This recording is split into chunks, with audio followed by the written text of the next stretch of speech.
Ladies and gentlemen, this is an article that just came out on November 5th, 2017 on USA Today.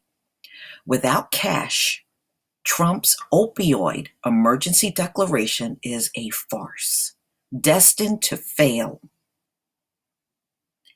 And I have to agree. You know, there is no way you're going to resolve this whole thing and you don't give up one dime of money.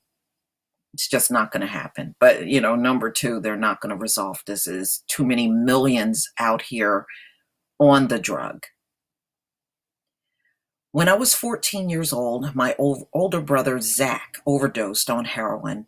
It was not surprisingly the defining moment of my life, a moment when I came to appreciate the tremendous strength of my family, the vital importance of friends, and overwhelming compassion of our community. Wow, that's really nice. We didn't get an opportunity to show compassion towards our friends and people that we love because back then, during the crack epidemic, you ripped people out of their homes, you took their families away, and in many cases, the entire family got arrested and thrown in jail, even though many of them didn't even have crack. It just happened to be in their house because some stupid relative walked in with it. But we didn't get to show that kind of compassion for each other. That was taken away from us. 11 years later, the opioid plague still feels visceral and raw. I watched my mentor and friend suffer through addiction. I cried endless tears after my time with him was forced into memory. And I'm reminded of him every time I meet new families suffering through the same. I know too well Zach's struggle and heartbreak of my family is not unique. You're right, it's not, because Black people had plenty of Zachs in our families that suffered from drug addiction, but no, it was called a crime. And that's how mass incarceration happened. That's how you were able to pull that off. In 2006, the year he died, 34,424 others died from an overdose. As well, last year, an agonizing statistic grew to 64,000. Last month, Trump sought to speak to me and the families like me who are suffering through this painful scourge, the declaration of the opioid plague, a public health emergency. The president detailed the shocking statistics of a nationwide problem and rightly affirmed the role of the federal government in its response.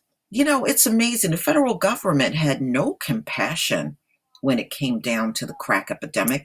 In fact, they are largely responsible for dropping the drug in the Black community. And then you came up with these laughable drug drives called Just Say No.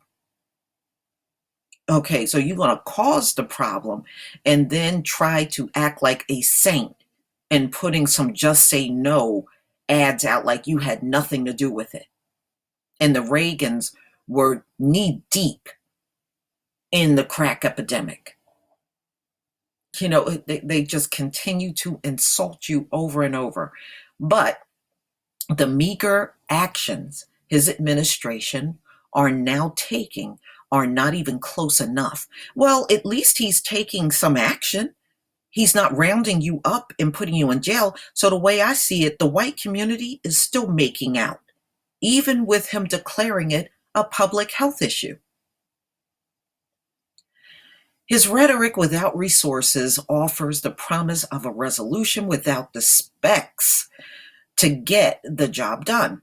His mere loosening of regulation, increasing states' flexibility with funds, and unveiling of a TV ad campaign are fringed step forward. This is what I'm saying to you. Even with you got to look at it like this. They're still making out better than crack addicts. Because look at what they got, ladies and gentlemen. They got drug court. They got cops that don't even arrest them, even if the needle is in their hand or even sticking out of their arm. They get an opportunity to get treatment over prison time. All right. And there's all kinds of means to get these people into treatment that was never, ever offered to crack addicts. So whether he declares this a public health emergency or national emergency, these folks are still making out way better than the average crack addict did that was declared a criminal and thrown in jail and still sitting there. Many of them are still in jail, ladies and gentlemen, because of the 3 strikes you're out laws. So these people they're making off like a fat rat right now. And that's why I don't feel sorry for them. They're going to whine and complain because they want more from Donald Trump. But as far as I'm concerned, they've gotten way above and beyond what any crack addict got in this country.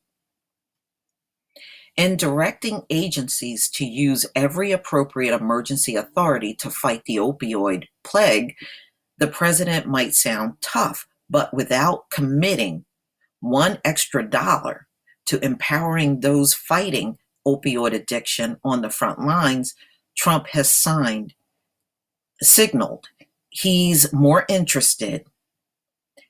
Well,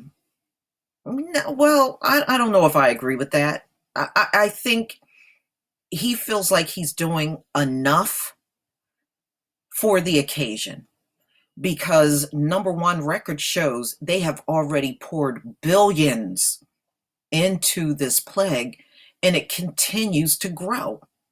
So he's looking at all of that. There's no improvement anywhere in this country.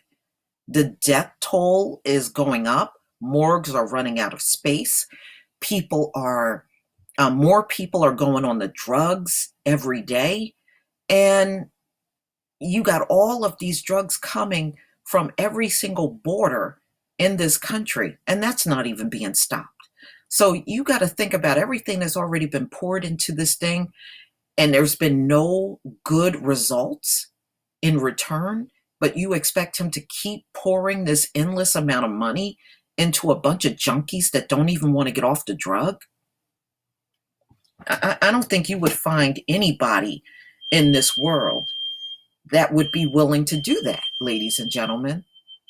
I'm sorry, y'all, that's outside noise. Missing from the Trump administration approach is the firm of communities tackling the problem from the ground up. Throughout my experience of my brother's addiction, treatment, and relapse, the importance of my community reinforced itself time and time again. I'm just going to skip down because he's just babbling about his brother. No defense, but that's not going to help anybody. Empowering community efforts like these starts the local level, but in the face of this growing problem, it must be a national effort. Training families and friends on how to best support their struggling loved ones take time and resources. And that really depends on your circumstances, because I know my aunt and uncle went through this when my cousin was heavily on drugs. Those family members are in your household stealing from you. They're stealing your money. They're stealing your property. They're taking it out and they're selling it. And in most cases, they're also fighting with a lot of family members and causing a lot of breakdown in the family when they're in your household. It's not easy to have a junkie in your house. Okay. I know that just from my own family. It is not easy to have somebody strung out on drugs in your house. That person is not going to just be strung out and mellow. That person is going to take you through all kinds of mood swings. They're going to be up at night. They're going to be disruptive. They're going to be, like I said, they're going to be fighting. They're going to be stealing. And they're going to be doing all kinds of things in your house that a lot of people just can't handle. And that's why they will throw those folks out of their house, even if it's their family. That's a lot to take on. So for you to put in an article that you're coming together and loving, and that's not really reality. Okay. And in many cases, these junkies will disappear days at a time, sometimes weeks, before they crop back up to your house. They're dirty, they're stinking. You don't know what disease they done picked up out there, because many of them are having sex for drugs, and you're letting this person back in your house. So I don't agree with him. I know he's trying to make it seem all rosy and good and everybody's coming together to help, but that's really not reality. And many of us that have been down the drug road with a relative or friend, we know better. Moving on, assisting community and devising solutions that don't punish or ostracize, but promote compassion and recovery, involve engaged national, state, and local governments committed to empowering their communities and their fight to save lives. You see, ladies and gentlemen, their lives are worth saving. Ours were not. It didn't matter if you had a family or if you had a job or you were paying for a home. Everybody went to jail. And they gave you these astronomical sentences that made no sense in comparison to the crime that you committed, which was drug possession. Nobody should be sitting in jail for 30 years over no damn drug possession charges, okay? Please. The crisis will not be resolved by the federal government. The crisis is not going to be resolved by anybody in this country, okay? But with the astounding power of the White House in directing resources, convening leaders, and setting standards all communities can look up to, it has a vital role to play. No defense, but Trump already said what he's going to do. He said it is a public health emergency, and there will be no new money added to the drug fight. There are so many people on drugs in the US. If he let those funds go to each state to fight drug addiction, America is literally going to go under. And this is what this dude that wrote this don't understand. The country would literally, you would lose America financially. It would go into an economic break.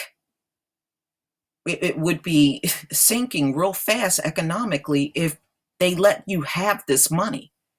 It's too many people on the drug. That's the problem. Today, there are countless kids across the country battling addiction who still do have life in front of them, who can play and fight with their parents, siblings, and friends. Well, you know what? All those crack addicts in jail had their lives ahead of them. You can see how just the entire part, just how they communicate this whole thing is far different from the venom they were spewing towards the crack addicts. Their addiction to and death from the drugs is not inevitable.